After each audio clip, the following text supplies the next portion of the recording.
أعوذ بالله من الشيطان الرجيم بسم الله الرحمن الرحيم الحمد لله رب العالمين ثم الصلاة والسلام على عباده الذين اصطفى وبعد السلام عليكم ورحمة الله وبركاته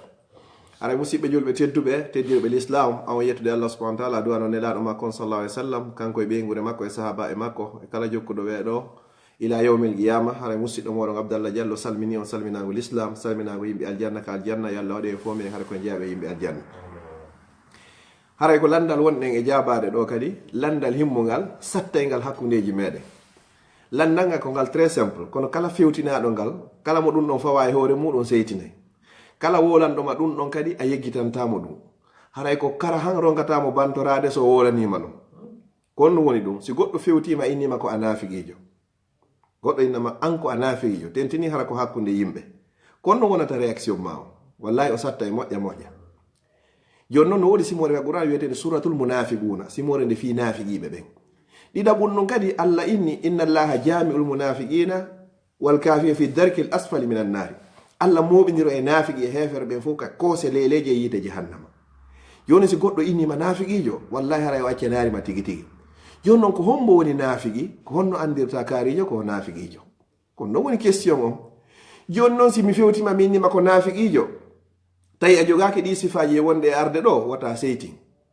si tawi kadi hiɗa jogui ɗi sifaji wonde e arde ɗo si jamma on fof huuli innugol ko a nafiqijo andu Allah no winduma ngan ko a nafiqijo ko ɗo woni jama hani ko ɗo mi faala yen artin hakkille men e faamen moƴƴa no gasa mi wolira nafiqi yagal minama ko a nafiqijo fi ya seytin tun hara na a ɗum no gasa kadi hara ko a nafiqijo mi hula wowlugol ngol fi mi susatama kono hara ko a nafiqijo kono Allah no winduma an kan ko a nafiqijo jonnon mo be meɗen yo daari ɗi sifaji wonɗi e arde ɗo si tawi hiɗa jogii gotum e majji haray ko a nafiqijo ha tuma accuɗa ko si tawi hiɗa jogii ɗiɗi nayi non andu a woni nafiqijo a 100% haray ko an waɗoyte ka koose leleje nder yiite jahannama yawmal qiyama Allah inni hon ka deftere makko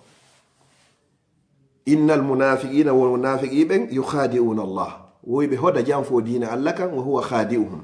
kanko kadi o yoɓay ɓe joddiki ɓe woni jantade jamfade diina Allah kan wa iza qamu ila salati qamu kusala si ɓe immike juulugol ɓe immo hara ko ɓe amuɓe ko nafiqi tunna juulirta kar han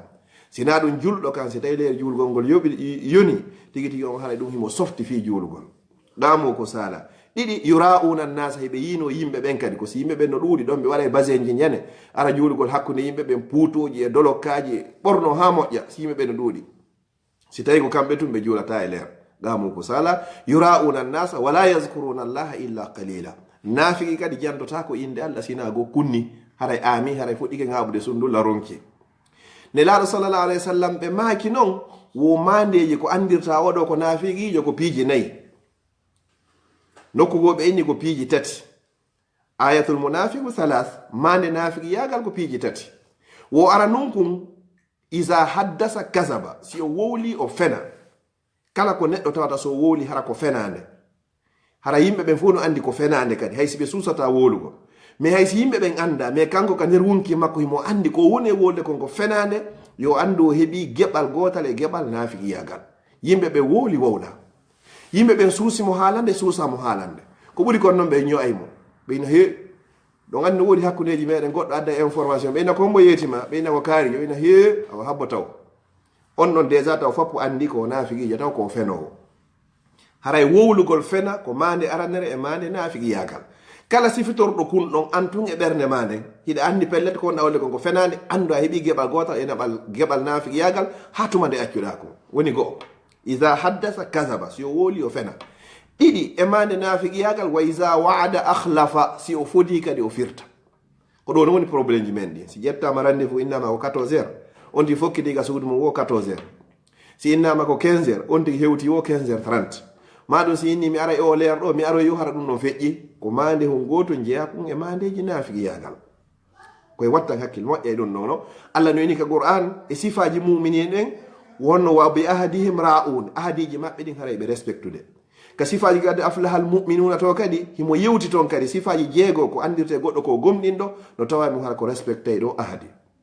Allah inni innal ahada kana maf'ulan ande dey ahadi nin ko hunnetendi no go inni innal ahada kana mas'ulan ahadi ndi haray ko landitetendi goɗɗo si tawi o respectata rendez-vous ji makko ɗin yo andu hara o heeɓi geɓal gotal e geɓal naafigiyagal sen daari joni wano enen wonde leyɗe portoɓe nga si tawi ko hakkude meɗen e portoɓe ɓen goto wopanta ahadini leer mo ɓe innima on ara 10 minutes 15 minutes avant fi on sina nandi ɓe ƴettatama ma ɗum ɓe waɗa yamande hoorema amma no tawi ko hakkudeji meɗen enen julɓe ɓen pellet ɗon e respectata ahadini yon tigui andu ƴetti geɓum gotum e geɓal ko wiyete kon naafigiyagal woni ɗiɗi tammum kun e geɓe naafigiyagal ko andirta goɗɗo ko naafigijo wa isa utumina khana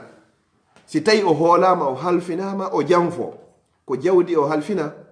ko konngol o halfina kala ko jamma on hawtiti halfinimo o janfo haysi jama o noon anda o janfike kanko himo andi o janfike yo andu o ƴetti geɓal gotal e geɓal naafigiyagal no woodi noon musidɓe meɗen boyi fewno welduɗon ɗon ƴetta gundoji ma foppo jonnaɓe hara ɗum hoolodiri yetoɗaɓe wima privé wima hakkude ma e ɓeygu ma e ɓiɓɓe ma e ɓeygure ma fop yetoɗaɓe janngo tun densel kuni haɓon son haɓi hande kay ɓe yaaɓe durtoya ɗum ɗon foppo hande kay ɓe yetoɓe on ko naafigijo noon an e goɗɗo si on weldi on yewtidiri gundoji si on haɓoyi kadi ko hawre nden tiiɗi o a duwaka mo wirtugol sina ɗum andu a woni naafigijo ko on ɗo woni sifa tammo si tawi kadi ko goɗɗum halfinaɗa kadi jawle yimɓe ɓen kadi halfinaɗa ma ardinaɗa yeeso e kala ka ardinaɗa e hunde hiɗa hani nunɗugol hakkude ma an e Allah ka ɓurdindingol ko hakkude feppingol ko favorisgol ɓeeɗo ronka favorisgol ɓeeɗo si tawi ko siɗɗo ma ari on noga walla mo ha haaju o marsa si tawi hina siɗɗo ma wallamo ha haaju makko bona hay so tawi hiɗa wawno nelaɗo sallallah alih w sallam noon hiɓe maaki wo kala goto e moɗon ardinaɗo e hoore ɗe mofte an o newinani ɓe maaki ɓe toriki Allah yo Allah newinanmo hoynanamo kala goto ardinaɗo e hoore ɗe mofte an ɗo o sattinani ɓe nelaɗo maaki mi toriki Allah yo Allah mo sattinanmo haramo ɓe me yo ñaman hoore mum ɗon hakkude mum ko honno woni e gerdude sattingol ngol noon no fuɗɗi sattinalngol ɓeygu ma sattinalngol ɓiɓɓe ɓe sattinalngol mofte nelaɗo ɗen sallallahu alayhi wa sallam nelaɗo sallah sallam ko ɓe maaki innama bu istum ko muyassirin ande de ko nelaɗon ko yo newi walam tubasu muyassirin on nelaka de sattingol nelaɗo sallah sallam ha hande ɓe suɓindinaka hakkude piiji ɗiɗi sina ɓe ƴetta e ɓurkun newade kum haray kun ɗo woni sifa tataɓo e sifa naafiqiyagal sifa nayaɓo on e sifa naafiqiyagal wa isa khasama fajara si o haɓi dama o fantina o bewa e hoore jama on hara ko hawre hun gokkunni o ƴetta ɗum o rondito o waɗa ɗum comme probléme d'état fi on ɗum hara ko gongel ni tawta ngel hanano tiiɗugol o tiiɗina ɗum ɗon tentini noon so tawi hara himo jogii gonga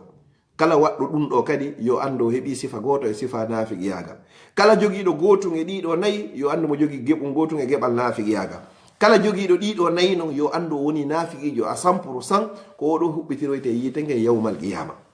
haray noon wa isa khasama fajara so haɓi dama o fantina nelaɗo sallallah alih w sallam yimɓe no haɓayno ara ka maɓɓe ñawugol joni si ɓe ari ñawugol hara toñuɗo on ko kanko ɓuuri welde ɗengal kanko ɓuuri wawgol wowlugol kanko ɓuuri wawgol defandagol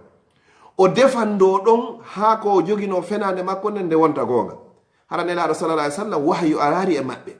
sabu ko feeñi ɗon kon ɓe ñawa ɗon ɓe jonitamo gonga hara kanko mari fenande hara kum miskin hun Allah ɗa o wawata wowlugol o wawata defandade o fuɗɗoto wowlugol tun o wulla surtout ko hakkunde dewle nelaɗo sallallah alih w sallam e maaka awa mi ñaawi hakkudeji moɗon onon ɗo ɗiɗo mo beemon komi ñaawi kon ko sabu ko o feññini kon